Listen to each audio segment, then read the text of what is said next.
morning, good afternoon, and good evening. To all that's watching right now, be sure on your way in, smash that like button. Let a friend or a neighbor know where to go when they want to tune in to Cowboys Sports Talk and beyond. Come on. I hope you got your coffee. I got mine. Let's get it. Mama said there will be days just like this. And of course, this was done about 20 hours ago, the interview of Amari Cooper about the Dallas Cowboys and beyond. Let's go. They say, ain't no party like a cowboy party. Let's get it. Let's get it. Let's grind for your mind. Without hesitations nor deviations, to the matter of fact. Let's get it. I heard smashing the like button make your teeth whiter, right? Smashing the like button make your beard hair grow. Or for the ladies, it make you sway when you walk. Come on. Let's get it.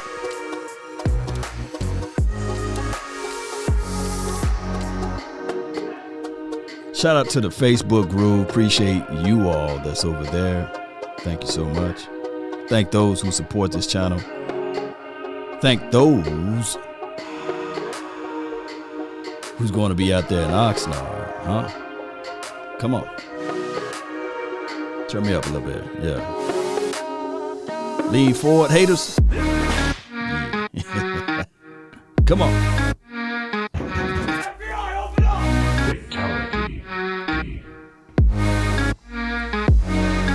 Come on.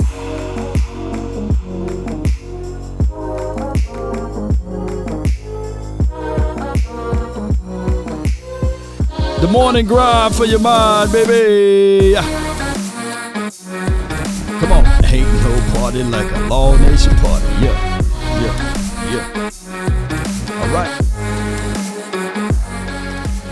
What's up, everybody? Appreciate you guys for jumping in on this beautiful day. The weekend fun is all about to happen now. Shout out to Eastside Harold. Shout out to him. I hope that you don't win the doggone hat that we giving away, but shout out to you. Your donation goes a long way. It helps out the Oxnard Fund. But the Texans, Rockets, and Astros. So he really, really a deep supporter of the Houston area. Shout out to you, man. I hope all is well with the Texans. I'm actually rooting for the Texans this year until they play my Cowboys, right?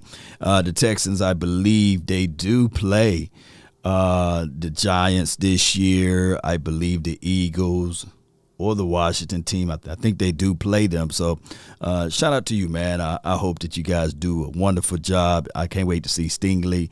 I can't wait to see Michi. And so those are some of the guys that I like on the Texans squad. So shout out to them.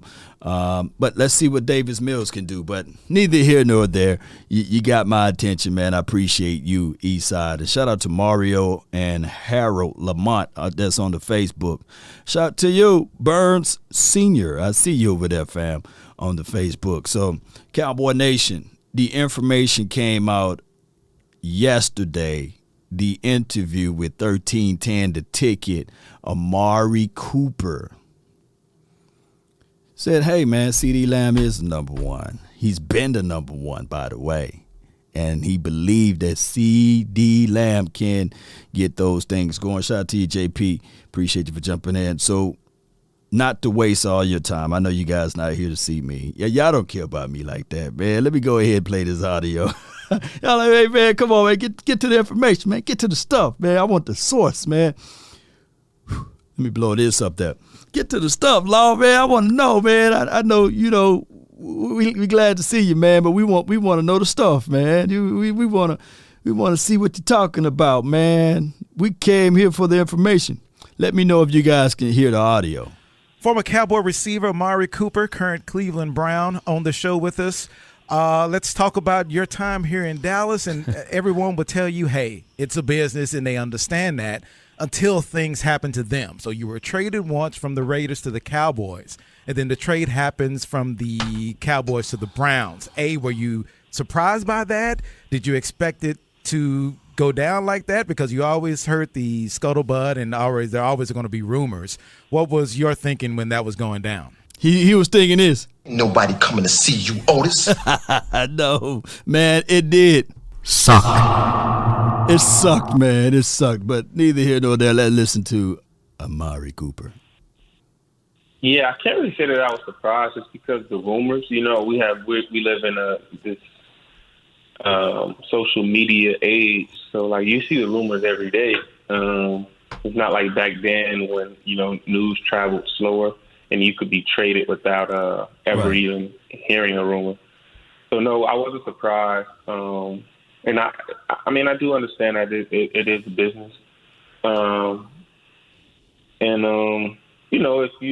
If you don't, I wouldn't say I didn't perform, but if you don't get the stats, then hey, anything is bound to happen. Just the situation, we had so many different targets and stuff like that. I just didn't, put up the numbers that I used to put up. So hey. Let me see if I can break this down. So he said that we had so many targets, and he didn't put up the numbers that he used to put up. There's an old saying, less is more, right? I'm not finna go down that road to say you get rid of your best weapon or one of your best weapons to see whether or not your other weapons can perform. Now, granted, I think I went down this road before when I looked at Justin Jefferson numbers and the Adam Thielen number. Those two numbers are really good, but you got to put in context. They didn't have a dominant tight end. Plus, they didn't have a third wide receiver that made some noise. Now, the Cowboys, they had literally 4 pieces of weapons out there. Hear me out. Put that butter knife down. They had Amari Cooper, CeeDee Lamb, Dalton Schultz, and Cedric Wilson. In between that time frame, you had Gallup. That's 5 freaking weapons. So ball distribution gonna go around and it's gonna take away. Let me repeat, it's gonna take away. And you got at that time a person in his 3rd season ever calling plays. 3rd season ever. Got to distribute the ball. And I'm not even talking about Tony Pollard and Ezekiel Elliott. That's 7 weapons. 7 weapons. Can y'all go through those numbers again? That's 7 weapons. But what people try to do is they look at Justin Jefferson numbers and say, hey, Law, look what he's doing over there. They don't have seven weapons. You say, look what Adam Thielen, he had 10 touchdowns or what have you. They don't have 7 weapons. Say it. You don't have to say it, but a lot of people here in Dallas look at what you were traded for to Cleveland. Peanuts. And they look at all of the transactions and all of the deals that wide receivers have been getting across the league that have further proven that the Cowboys did not make a great deal. The Cowboys did not get great value in the trade. You don't have to agree with that or disagree with that, anything, but looking at how it all played out, and now that you're in Cleveland and you take over this role for a young developing group of receivers, do you have even more of a chip on your shoulder knowing that a lot of your contemporaries who you put up numbers right with them were traded for a lot more or ended up getting these big contracts in this current cycle? Does that motivate you even more? Yeah, I mean, if you don't have a chip on your shoulder, then what do you have? Like, what's your motivating factor for the upcoming year? So, of course, I have a huge chip on my shoulder. The thing is, I know what I can do when given the opportunity. You know what I'm saying? So I'm looking forward to the opportunity that I'm receiving from the Cleveland Browns, and just from being there, OTAs and minicamp, to tremendous opportunity. So I look forward to it, and I'm ready. So what do you feel is the difference between what's going on in Cleveland and what was going on in Dallas? What's the difference? I mean, you can never tell until the games come around. But just more intentional about giving me the rock. That's right. Always the biggest difference when you talk about wide receiver. And you talked about the age that we live in now, the social media, where it's really hard to not see the chatter or hear the chatter that's going on. While the season is happening in Dallas, did you even have that feeling did you think you were underperforming? No, it was weird because we were winning. We were winning, and get to it, man. I was scoring touchdowns. Like, it's not like I wasn't scoring touchdowns and stuff like that. I was scoring touchdowns. It's just the yards. So I never really felt like I was underperforming, really. And then obviously I had COVID and everything, so it wasn't that I felt like I was underperforming. It's just I saw the way the season was going, and I saw the games we were losing as opposed to the games we were winning. Even though we had a really good season, but the few losses that we did have, they were all to the teams that we would potentially play in the playoffs. Every win that we had, it was like, this is not a playoff team, this is not a playoff team, this is not a playoff team. So I was kind of frustrated in that regard because I'm like, I saw the trend of me getting the ball, like in the red area and stuff like that. And I was like, man, like all these playoff teams that we are losing to, we're going to have to play them again. And if we play them how we played them or we're not taking advantage of the playmakers that we have so that we can win, we're going to lose. Woo! Who caught that? Who caught that? Basically, he was saying, hey, we winning. Yeah, that's cool. But when we play against playoff teams or teams that with good caliber of teams, we have these issues. We have these warts, and you got to figure out a way to give the ball to the playmakers. Do you guys understand what he's saying? He's not putting lipstick on the pig. He's not lying to kick it. So there's two ways you can look at that. One being a disgruntled player. Two being a player that's saying, hey man, I got to tell you guys this. Want the truth? You can't handle the truth. They couldn't handle the truth. That's the bottom line. There's no way you can contextualize it other ways. He wasn't disgruntled. He was saying, hey,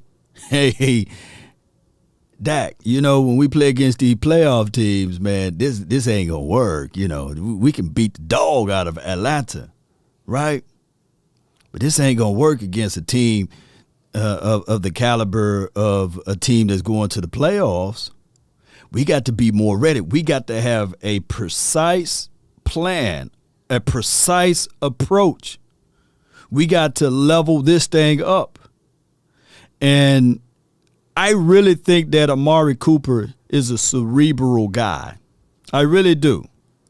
I really look at Amari Cooper, the chess player that he is, as a guy understanding that, hey, I get it. Those are the pawns. But we still need to work in on the back end of our team. I was able to foresee that. And unfortunately, that's what happened in the first round. So that's why I was so pissed off, because I didn't want what we had to not reach its full potential. But unfortunately, that's what happened in the very first round.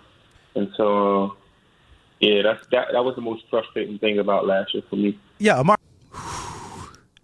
Foresight, the ability to see down the line, see things crumbling before it happened.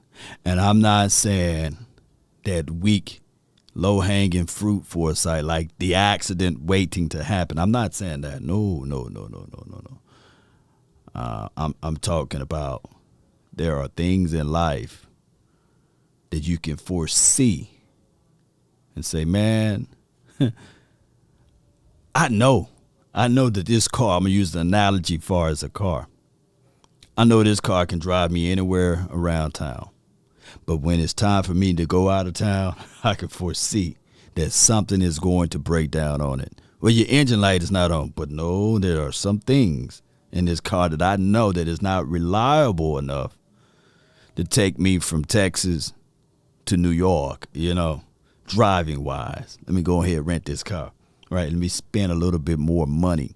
Let me put those hard miles on a newer car or someone else's car, because I can foresee that this car is not equipped to take us. It's not equipped to take us to the Super Bowl, deep in the playoffs. Now, the Cowboys, they've been driving this car, and I made this analogy during the season, actually, that they see the oil light on, and they continue to go. They see a caution light, engine check light, and they continue to go. And they waited until the entire car began to shake. And when it was time for it to perform at its max peak, it broke down on them. So, and they get mad. Here's the craziest thing. What hit me all of a sudden? They get mad at the person who say, "Hey man, your oil light on. Hey man, your gas light on. You can't really make it this far with that less of a gas. You know that, right?" And the driver of the car said, "That's okay, man. We all right. I know my car." There's some people right now watching this video that didn't have an oil change none this year. And they're saying, we just trying to make it to next year. When it's $39.99, but they keep saying, hey, man, I don't have the time to go to Walmart to get my oil change at least, or to jack that thing up and change it out themselves. By the time they change that oil, it be tar. Whole engine lock up on them. Because they don't make time to do the preventive maintenance. They don't make time to take care of business. There's people right now watching. And somebody in the car said, hey, when the last time you had your oil change? Right? Oh, 7 months ago. Oh, I forgot. You supposed to do that? I thought all you supposed to do is put gas in there.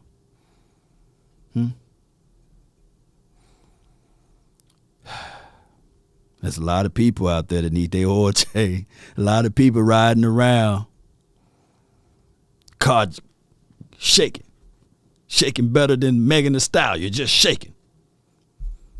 When the last time you had a tune-up, huh? Oh, man, our car just jump a little bit. That ain't missing, Amari Cooper here with us for a few more minutes now, because you're going to go into every single game expecting to win, and especially it's a playoff game and you're at home against San Francisco. What was the shock value? The shock of when that clock hit all zeros and kind of how it went down in that last play and all the confusion and mass confusion. What was the shock value in the locker room when you guys went back after that loss? It was this.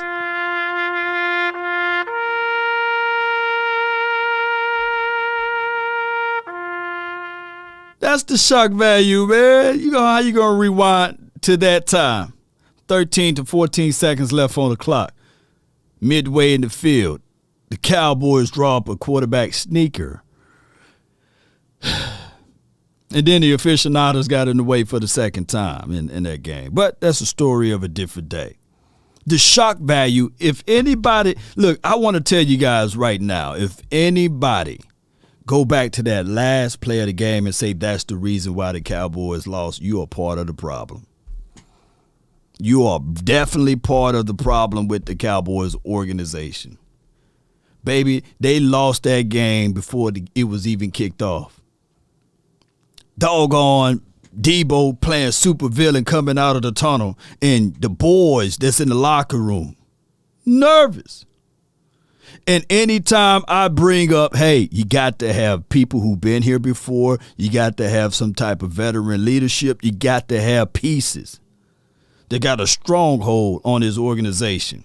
You know, like a knot that's tied up in a rope, when the opposing forces pull, that knot get tighter. That knot gets stronger. Whereas the Cowboys didn't have that. But they waltzed up in there with no confidence and got punched right in the mouth. Just blood trickling. You know what my guy do? What'd he say? Here you go.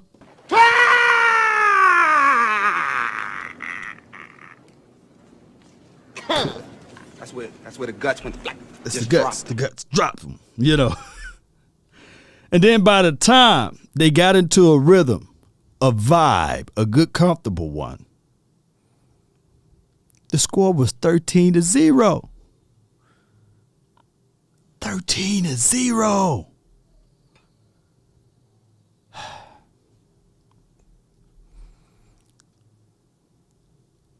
The drive, I want you guys to go back and look at it. The first drive, we put a tub up on the board. They went back to the running the ball. They utilized Ezekiel, Elliott, Tony Pollard, and they did some mixed into play actions. Huh? Oh, the guy that's talking right now on this interview, he was the guy that scored the first touchdown. Let's listen. I mean, I think we were 12-5. I mean, we had win streaks of 6 games in a row and stuff like that. It's like, it's really like, all this for this, like right. We going on these win streaks. We're performing well, and just to lose in the first round of the playoffs, like it didn't seem like that was how it was supposed to play out. It didn't make any sense, So we were very shocked, to be honest. We were very shocked. And again, it was very disappointing. Yeah, I don't even know how to explain it any further than that. You strike me as a guy that would take pride in looking back and learning from your past experiences in order to better yourself in the future. What are your big takeaways from your time here in Dallas and how you apply that to the rest of your career? Mm-hmm. My time in Dallas, I mean, really, I enjoyed my time. Let me see. Law, Dusty old Cowboy. Law, we didn't have the leadership, but we did. No, we didn't have the experience. We didn't have the experience. I always go back to this movie right here, and he asked him, Leonidas, I believe that was his name, Spartan Warrior. He asked the guys that came to help them out to battle, what is your title? Or what do you do? One guy stood up and said, hey, I'm gonna just paraphrase. I'm a blacksmith. The other guy stood up and said, hell, I'm a librarian. The other guy stood up and said, hey, man, I'm an apprentice. Whatever it may be. And then he asked his guys, what is our profession? This is Sparta! They were all Spartan warriors. They was all beaten to the same drum. And as much as I can go over this over and over again, it's going to go over a lot of people's head. But old folks know this. A new broom can sweep the floor good, but that old broom can get the corners. It's something about being down the pathway of being there before and understanding that every moment in the playoff game condenses. Any mistake that you had in the regular season, you got to multiply that by 10. So if you were a team that was heavily penalized in these categories, you will be a team that will be heavily penalized, if not coached out, in those same categories. And from an offensive aspect of it, hear me out, Cowboy Nation. the warts that you had in the regular season will come and knock on the door in the postseason multiple times. You see, a lot of people look at it like this. The regular season supposed to prep you for the postseason. The postseason supposed to prep you for the Super Bowl. There were times, and I hate to use the 90s Cowboys because it's unfair, but Jimmy Johnson's greatest asset was the mental aspect of the game, not the X's and O's. They ran the damn same plays over and over again, right? It wasn't unique to the plays, but it was the mental capacity. Jimmy foreseeing that, hey, if this team is healthy, we win in another Super Bowl, literally. So he knew and understood the levels of competition, who he can put some extra pressures on. You know, even God chastises the ones that he loves, right? A lot of people, believe it or not, going through things in life and they feeling like God is forsaking them or God don't even care about them. No. He loves you. He know that you are more capable of achieving more things. So that's why he put you in certain conditions. Right? People glory and look and say, hey, I want diamonds. But nobody want to go through the pressures of what makes a diamond. Believe it or not. You would rather be a pebble than a diamond. It takes a lot to be those things, right? It takes a lot to be gold and rubies or what have you. Same as it is with men. So when coach is putting pressure on you, he is trying to extract the good stuff out of you. But this modern day society looks at it like, hey, the pressure that's on me, this guy must just hate me, or this guy must just don't like me. Oh, this guy is not going to allow me to achieve. And that, my friend, is the reason why we have this society as it is today. I was watching a video, and I hope I don't get canceled, but I'm going to say it anyway because I can't get canceled because I created myself and I don't work for nobody but myself outside of the other thing. They got people selecting their own pronouns. They want to be called they. They want to be called him, her, she, he. Like they go in and select like, I want to be they today. You know what I'm saying? I'm not him, I'm they. Society is bending to the feeble-minded people instead of the strong. It's crazy. No pain, no gain. Ain't this right? Shout out to you, Santa. Shout out to you, Asmodeus. So when I say these things, what made me really hot about all last season was when Mike McCarthy said, hey, I've been there. I done that. I beat it up. Y'all name me that song. I've been there. I done it. But we don't care about that. We care about the moment. If you the head coach and you understand that this Kellen Moore, he never been there before. He never coached in the playoffs before. And he's wet behind the ear. You supposed to intervene and say, hey, man, I get it. But we went all off season, all through the regular season. Now it's time for us to put the rubber to the road. I got to get in there and beat this thing up. I can't allow you to waste everybody's time so that you can get learning experience so we can go through the growing pains. Can you imagine we spent all of our money, all of our time rooting for this team, and we took a third year ever offensive coordinator and inserted him into a game. Primetime game, playoff, and expect him to do the things? It was too late. That is at all of our expenses right there.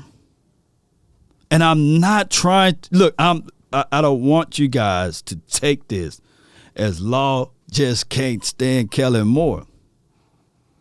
But that wasn't the time. It wasn't the time for him to go through that growing pain. So, with that being said, heading into the 2022 season, our only hope, because I doubted that Mike McCarthy is going to stand tall to the Jones family and say, hey, man, my back is against the wall and you guys are counting me out. I'm going to call the plays. Give me this playbook. And if it goes down, it's going to go down on my watch on the offense.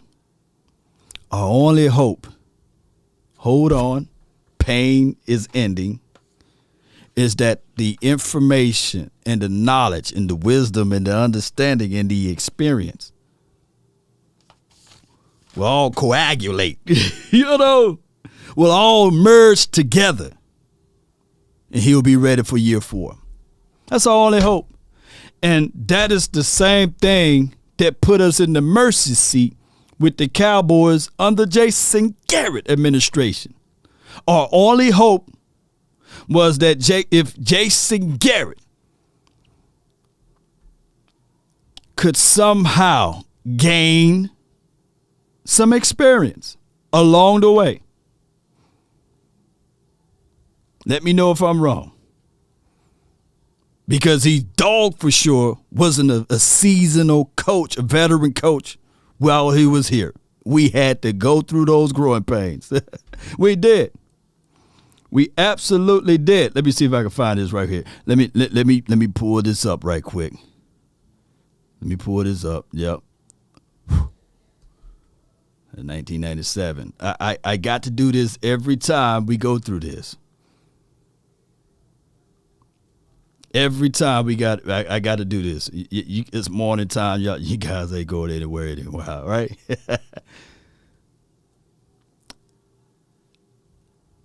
Let me stroll all the way up right here so that you guys can understand what happened. Because a lot of people have amnesia. A lot of people. People fail to realize that the Cowboys went 5-11, 5-11, 5-11 from 2000 to 2002. No other franchise or organization would allow their general manager to go 5-11, 5-11, 5-11 without being fired, right? Case in point, in 2003, we went 10-6. We went 6-10 in 04. We went 9-7 in 05. And then we went in 06, we went 9-7. And then 2007, we went the good old 13-3. This was a new administration.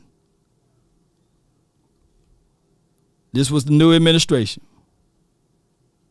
Wade, that's the Wade area. Wade era. People were so fed up with Wade that they was ready to cancel him. He went literally 6-10. Didn't get a chance to finish out that year. Midway in between that year, Jason Garrett intervened. Wade Phillips, that season, he was 1-7. 1-7. They fired him. They fired Wade Phillips. Jason Garrett come onto the scene, 5-3. Magically, the offense took a turnaround. He literally went 8-8, 8-8, 8-8. We had to, at the mercy of the Jones family, sit and wait for this man to develop and to become a legitimate coach in the National Football League. The craziest thing about it is that this team was a playoff team in 09. This team still could have been a playoff team in 08, but that's a story of a different day. They was 9-7. This team still was a playoff team in 2007, 2006. Argumentative in 2005, playoff ready. But by the decisions of the ownership, because they say the owners don't get none of the blame. But they took someone who didn't have the levels of experience that we had to be in the mercy seat of learning along the job, along the way. But between this calibers of years, this was a playoff ready team. Why, Law? Why? Because if you win one game, you win. Win or go home. It came down to the last and final game. You win, you in the playoff. It came down to the last and final game in 2012. You win, you win. It came down in 2013. If you win the last game, you win the playoffs. Somehow, the light bulb opened up. The Cowboys decided, if we run the ball and don't allow the quarterback to try to throw it for 5,000 yards, if we play a balanced approach, if we finally give DeMarco Murray the ball, he finished that season Offensive Player of the Year. Look it up. In 2014, he managed to rush for 1,800 some yards, 200 shy of 2,000 yards, baby. And they went 12-4. What the Cowboys do? Let's blow this thing up. Let's blow it up. The Cowboys the following year went 4-12. Remarkably, the offensive line finished third in rushing with Alfred Morris and Darren McFadden. DeMarco, what's it? Darren McFadden? DMC, whatever his name is. They finished third in rushing. Right? Tony Romo tried to come back.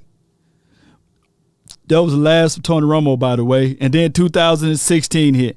Remember, keep in mind, this coach is still going through some aha moments, right? Look how long they held on to this coach. And people want to say, hey, man, the Cowboys, let me know where Jason Garrett got another job at as a coach, as a head coach, by the way. Matter of fact, Jason Garrett did us a huge favor by going over there to Giants land and becoming their offensive coordinator. And they managed in the 27 games that they played, not even averaging over 18 points a freaking game. Every year. And if you look at this, Cowboy Nation, 6-10, that's Mike McCarthy's first year, and 12-5. And what people are ready to do, they're ready to get rid of Mike McCarthy already. But one thing a lot of people fail to realize, Kellen Moore offense is still the exact same offense since 2007. This offense been the same since 2007. The years that we had great seasons, without doubt, when they run the ball. They ran it in 2016. They ran it in 2014. 2007, they had dual threat running backs. And those were the years that these offenses finished top in the National Football League when it was balanced. 2021, they abandoned the run. And, of course, 12-5 looked good on paper, but there was still no substance to this team. You can literally look at 2021 and find moments from 2019, 2018, 2017, 2016, 2015, 2014, 2013 of all being the same. The Cowboys never changed out their offense. Now, I'm giving you guys this quick excerpt because one thing for dog sure, you can see the fingerprints of Dan Quinn on the defense. You don't see Mike McCarthy's fingerprints on this offense. You still see the same stuff. Same stuff on the offense. Now, I digress. I do. Let's listen to this. I enjoyed my time in Dallas. Like, I enjoyed playing for the Cowboys. I enjoyed living here. I enjoyed every second of it. So, I mean, the takeaway would be to just enjoy the rest of my career. You know, it's not anything bad regarding the Cowboys. You know, like I said before, we all understand that it's a business. And I did enjoy my time at the Cowboys, and I just want to enjoy my time at the Cleveland Browns. No doubt. You always strike me as a pretty quiet guy. Now you've been in this league for a long time now. Have you taken a more vocal role, especially with the younger receiving core you have in Cleveland? Are they leaning on you a lot more for guidance on and off the field? Yeah, of course. I mean, I just think that inevitably happens. The more experience you have in this league, it's easier, you know, like you said, when I first got in the league and even as a younger player in person, I was more reserved, more quiet. Yep. But when you know the exact remedy or answer that someone is looking for who's currently in the shoes you were once in, it's easy to be vocal and give that advice, you know, because you've already gone through it. So, yeah, it's something that I do now. You know, I'm one of the oldest guys, the second oldest guy in the room, the receiver room at Cleveland. So, always speaking up and giving advice. And the guys do look up to me as that vocal leader. And I know it may be difficult to answer this question. I don't know, but I know you're in Cleveland now. But the question that they have around here is CeeDee Lamb ready to take that next step to be that number one wide receiver? You've been in the room with him. You know exactly what he's gone through or been through. Do you think the answer to that question is yes? Yes. CeeDee been ready. CeeDee's been ready. Again, it's just about opportunity. I think if Kellen decides to, feature him, he's definitely ready to step up. CeeDee is a playmaker. I'm just reminded of that Vikings game, when we were breaking the huddle. He was ready. He was ready then. He's like, yo, I want this fade. So, and then we all seen what he's able to do when you throw him a fade. So, he's been ready. He's going to make the plays when his jersey number is called. And I can't wait to see it happen. So, Amari Cooper said he's been ready.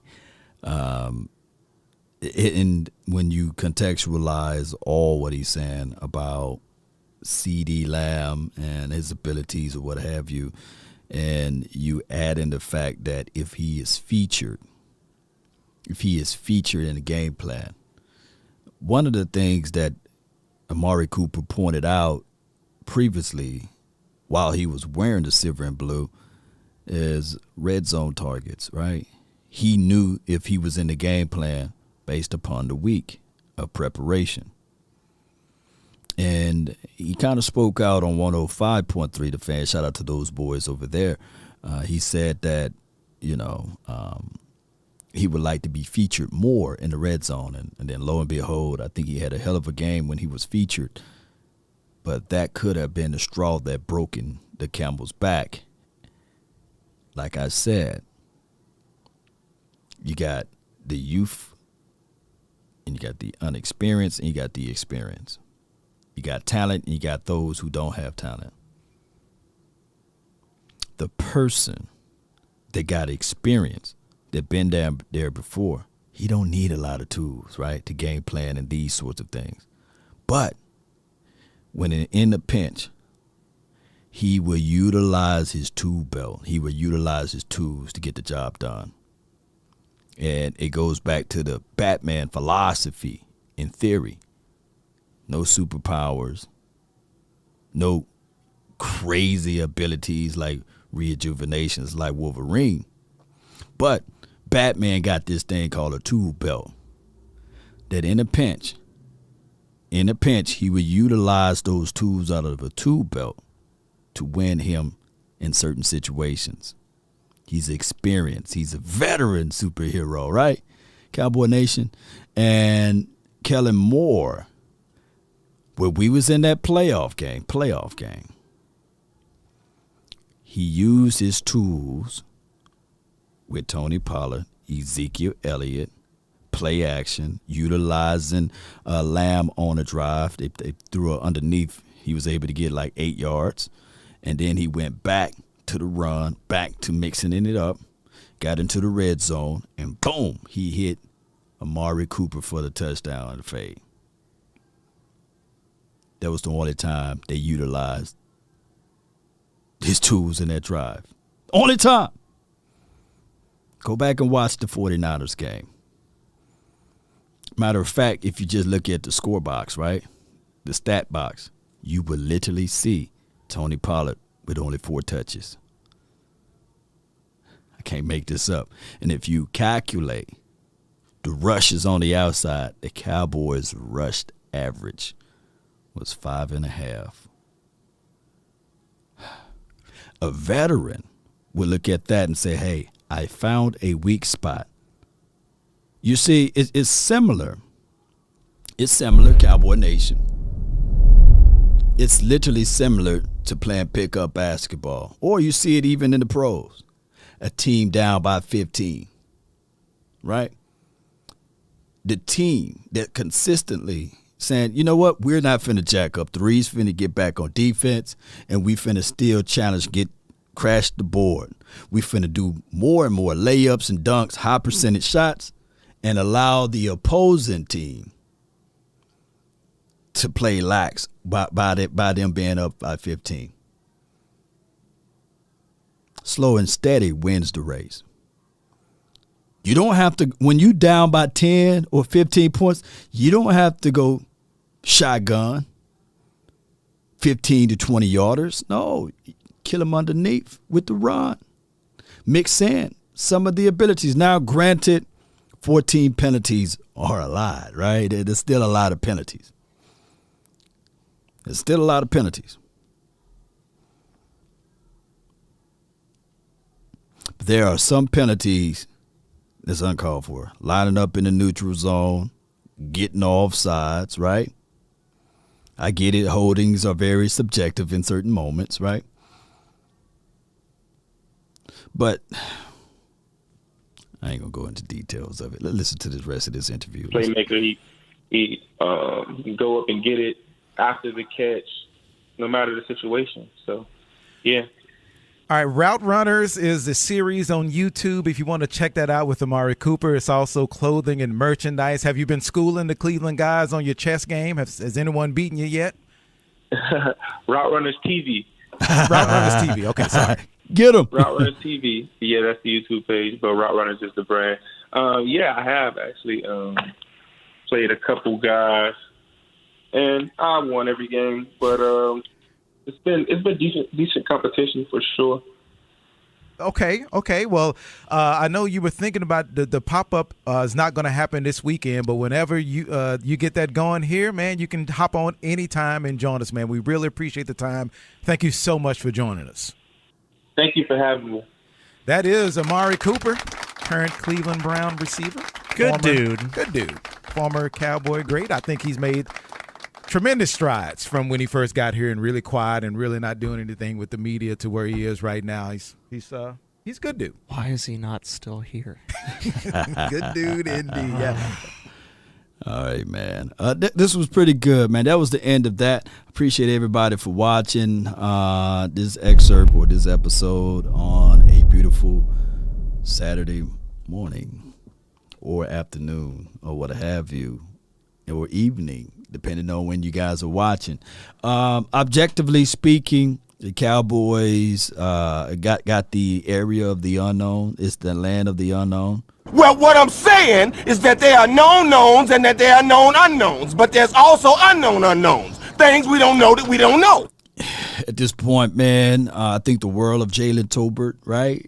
I got to, right? From a Cowboys perspective, I hope that he can live up to the expectations of most of us thinking that, hey, you know, this guy has second round grade talent, and one can argue if he went to a powerhouse football team on the collegiate level, hell, he could have been drafted in the first.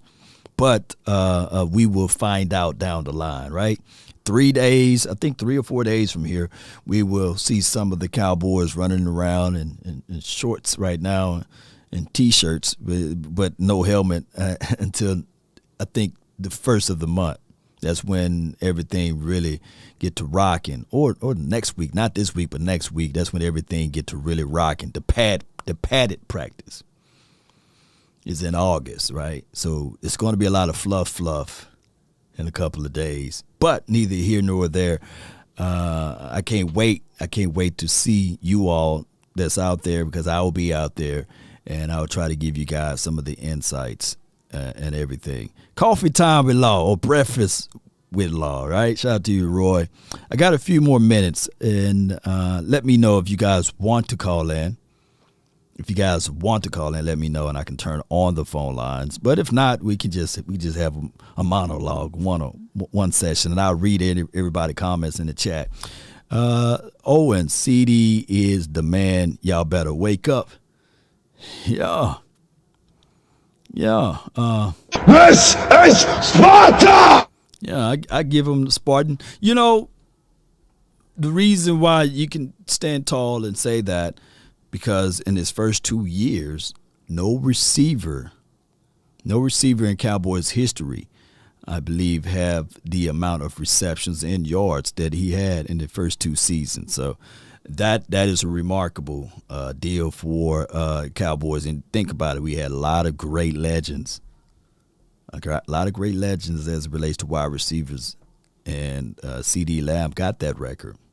He tied with Herschel Walker, by the way. So now going into his 3rd year, hey, we'll see. Literally, Terry McLaurin. I was looking up his stats, right? Let me pull this up around here. Let me look up this. Noah Lyles, he's pretty fast too. Y'all check out Noah Lyles. All right, and we will pull up Terry. I was talking on the NFC East roundtable, and Louis T was like, hey, you know, Terry is the best wide receiver in the NFC East, right? And he was drafted what year? I believe 2019. Is that correct? And we do know their quarterback situation and scenario. He had 91 targets, 58 receptions, 919 yards, right? 7 touchdowns, which was pretty good, by the way. But that was in 2019, right? It wasn't 1,000 yards, right? And one thing I can tell you about Terry, he don't drop the ball, right? And then his 2nd year, he had 128 targets, 87 receptions, 1,118 yards, 4 tubs, right? So y'all write those 2 numbers down, and I need somebody to craft up the numbers there, right? And then his 3rd season, 77 receptions, 1,000 yards, basically 53, and 5 tubs, right? Those were his numbers. And if one can argue and say, well, Law, he's going up against the number 1 DBs or what have you. Hey, I never knew that they break down stats like that. No. At the end of your career, they don't break down, hey, man, the portions of his stats was against number 2 DBs, and the portion of his stats was against number 1. No, they just look at the final number, right? They don't break it down like that. Come on. because they for dog sure didn't do that for my guy, the playmaker, right? The playmaker. They didn't say, well, look at his stats, man, versus Andre Reed and Jerry Rice. You do know that the playmaker was on a run-first team. No, they just look at it like as for what it is, right? Those are his stats. So the same is with Terry. So when I pull up, let me pull up CeeDee Lamb stats. And we're going to go to his rookie year. He had 74 receptions, 935 yards, 5 tubs. And keep in mind, he had, for those who want to discount the quarterbacks, he literally had Ben DiNucci, Garrett Gilbert, Andy Dalton, and Dak throwing him the ball. You know, he had multiple guys throwing him the ball. And he still mustered out 935 yards and 5 touchdowns, right? And then in his second season with the Cowboys, 79 receptions, 1,102 yards, and 6 tubs.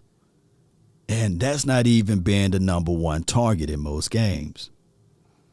So when my guy donated the dollars or what have you and said, hey, he's the man, and everybody's lifting up Terry McLaurin, who even I believe the Maddens gave him a rating of a 91 or something like that. Is he that far ahead of CeeDee Lamb? Yes or no? Let me know in the chat. Is he that far ahead? So if he got him as the best wide receiver in the NFC East, well, Oh, my gosh. Sarah Rose says, Tobert's better than Terry. Yeah. Isn't it still the same with Zeke 2016 and now Jim Laws? Yeah. Zeke is still Zeke. I think Zeke is a phenomenal running back. Stephen White said, get some headphones a week. Come on, get some. Madden just hate Dallas, right? DeMario, shout out to you. He says, never. Perry says, nope. See, they're not that far ahead. Right?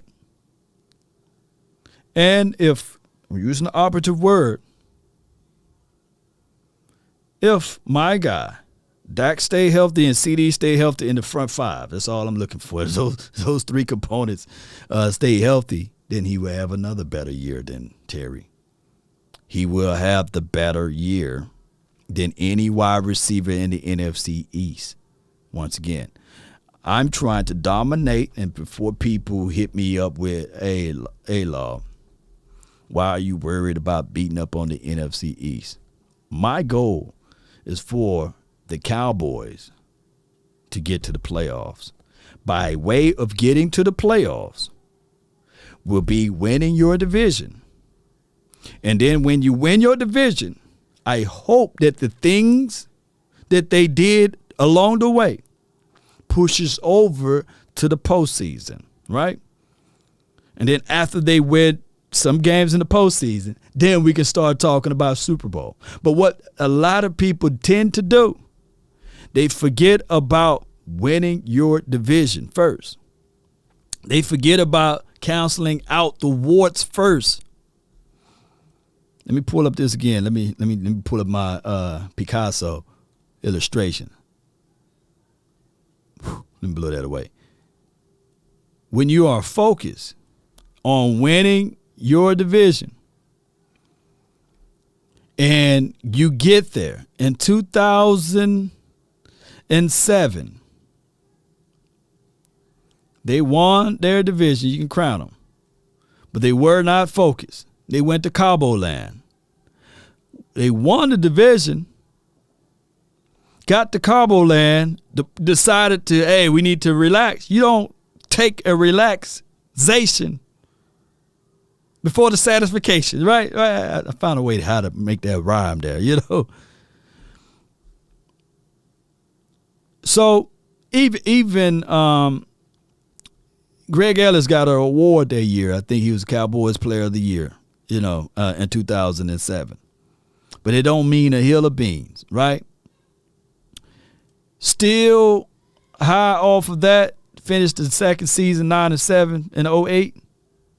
But they won their division in 09. Get into the playoffs. Lost the division. Divisional playoff game, 34-3 against the Vikings. They managed to beat the Eagles in a wild card game, 34-14. But they was once again satisfied. They beat the Eagles 34-14. They was happy. Won a playoff game here in 2014. Beat the Lions 24-20. Lost 26-21. Let's break this cycle, Cowboy Nation. Let's break it. The only way you break it, you got to have opportunities to get to it. Anything can shake once you get to the postseason. If you think I'm lying, go back to 2007. Go back to 2007 and look at the team that beat us, the Giants. Got to plan, got to make proper plans and decisions. Put up D-Hop stats. First 2 years next to CeeDee Lamb. This is from Fresh King. What year was D-Hop drafted, by the way? I don't know. Appreciate you guys, man, so much for tuning in. Got 6 more minutes before we rock. I'm going to dip up out of here at 10 on the head. Let's go. Shout out to you. I can, since you put out a command, let me see. What year was D-Hop drafted, though, by the way? That way I can find that stat. Hopkins is I like D-Hop, and a lot of people say this and that about CeeDee Lamb, but I think CeeDee Lamb really patterned his game after D-Hop. 2013, let's see what we have here. DeAndre Hopkins. Let's go. I think I can spell it right. Here we go. All right, and we go all. Man, this dude been in the league for a minute. If that's the case. All right, and I don't know what was going on in Cardinals land, so I can't really contextualize it all. But he had 52 receptions, 802 yards. That's pretty good. Put it like this: if Jalen Tolbert can get those numbers his rookie year, I'm happy. You know, I'm looking for that actually. So let's go to 2014. He 76 receptions, 1,210 yards. He's on his way, baby. He's on his way. And some good stuff over here. And I think he never looked back since then, 2015. Just remarkable. Dude catch anything thrown his way. Now, for you to contextualize it like this, sheesh. This was his third year. If CeeDee Lamb give us, this is what I projected CeeDee Lamb to have, by the way. But if he can get something like this, 111 yards and 111 receptions, 1,521 yards, and granted we have an extra game in 11 tubs, I'll take that. Shoot, I'll take that all the way to the bank. Shoot. Oh, yeah, I forgot to look at the targets. Let me look at the targets. Oh, yeah, I can tell you now, the Cowboys would never. He ain't going to get all of those targets right there, though. Look, I take it back. The Cowboys in this particular system will not target D-Hop 187 times. They won't do that. So I move on from that. I forgot all about that, Swain. Appreciate you, man. Big Moose, appreciate you, man. He said, "Go Birds." Appreciate you, man. I think you just like any bird, right? You like the Falcons, the Cardinals, and the Eagles, I guess. Go Birds, huh? But it is what it is. Cowboy Nation, I gotta roll like dice, man. We're gonna go out for brunch. Brunch in Texas lasts till 3 o'clock, and I need some food. I need some food in this body, baby. Coffee can't sustain me enough. Maybe for you guys. That was with Matt Sharp. Okay. C. Burleson, appreciate you for that. And then we got to contextualize what they don't use a lot for other teams. Garbage time stats, right? Come on, But I forgot that's only allowed for the Cowboys. Garbage time stats only allowed for the Cowboys, or yards allowed, right? Those are two foes that will always be in the mindsets of the Cowboys as relates to stat padding Dak, right? Speaking of Dak Prescott, no ifs, ands, or buts about it. Heading into his 7th season, the field should be slower for him now. He should be able to identify some things closer and quicker. Zero excuses. Now, they got rid of Amari Cooper, right? And I don't think that he banged on the table and said, don't get rid of my number one. He didn't fight for him, right? So that is another thing that you got to contextualize, Cowboy Nation. Because I can only imagine if the Jones family or anybody family talking about, hey, Troy, we going to get rid of Michael Irvin. Troy's going to move some furniture, right? So those are things that is two sides to the coin, objectively speaking.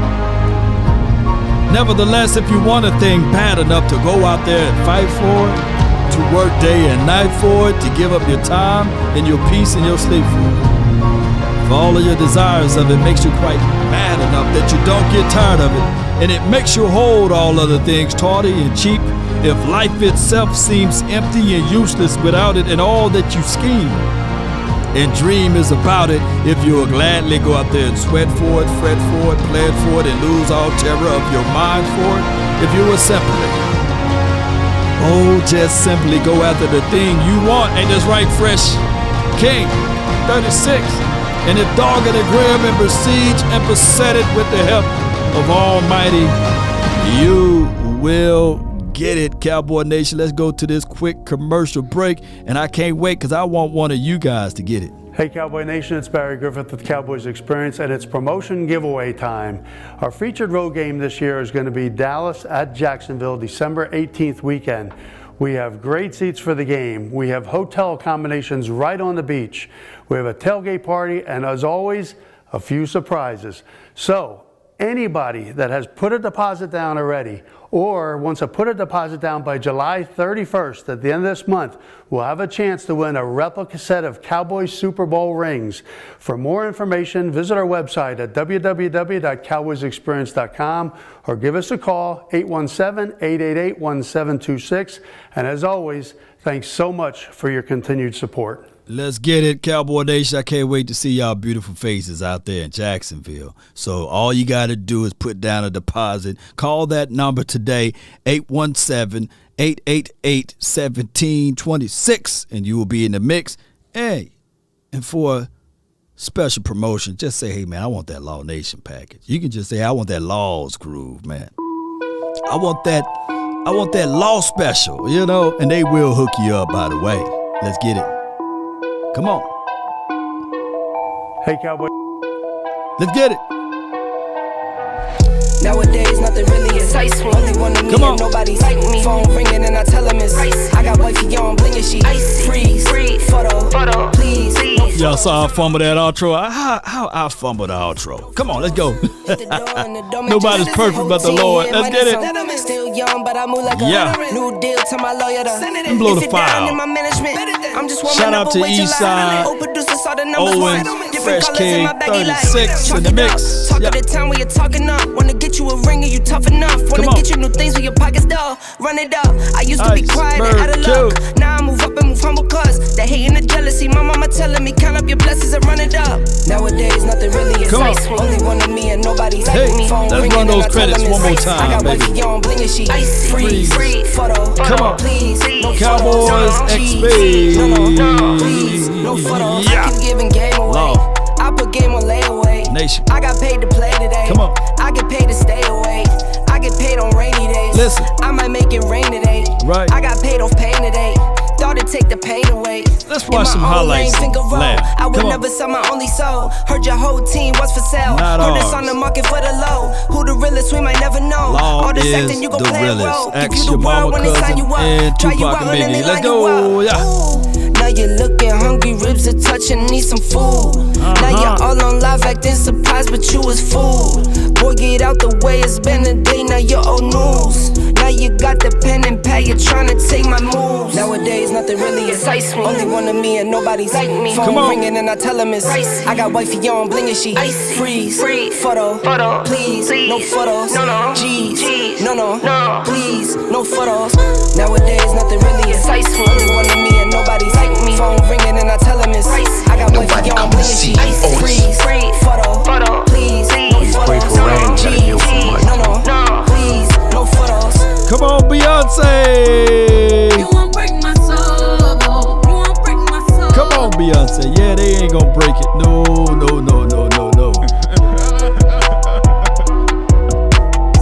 Execute Order 66. Let's go, baby.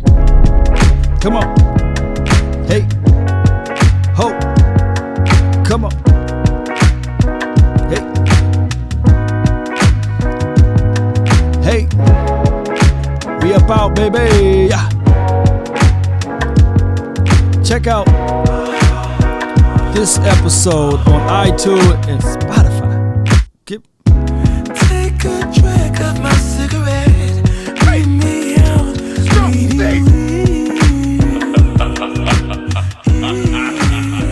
Yeah. Take a bite of my burger, babe. Save the last bite for you. And you. Middleton, shout out to you, man. Jim Laws, 16 and 4. I claim it, man. I do. You know it's dangerous to go alone. Don't let the street lights hit you. Enjoy your weekend from Lord King. Play it too. I'll follow wherever you go. Happy Saturday to you Whatever you do. Prayers out to Jametta. Let's put our prayers together for her. Let me see some prayer emojis. Come on. For strength, let's play it. And another one. And another one. And another one. Shout out to Sadiqwa. The hardest, and I mean just that, one of the hardest mods in the Cowboys community. She support all streams, and I really appreciate that. Come on. You know it's dangerous to go alone. I was born in it. Don't let the street lights hit you. Can I be on?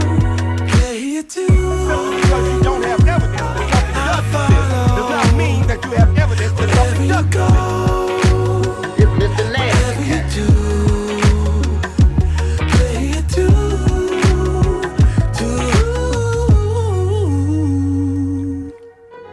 If a paper crane can fly, then forever doesn't feel that far. So far, so far. If a paper crane can fly, then forever doesn't feel that far. So far, so far. If a paper crane can fly, fly on, fly on, fly on, fly on, fly on. Oh, you think darkness is your ally?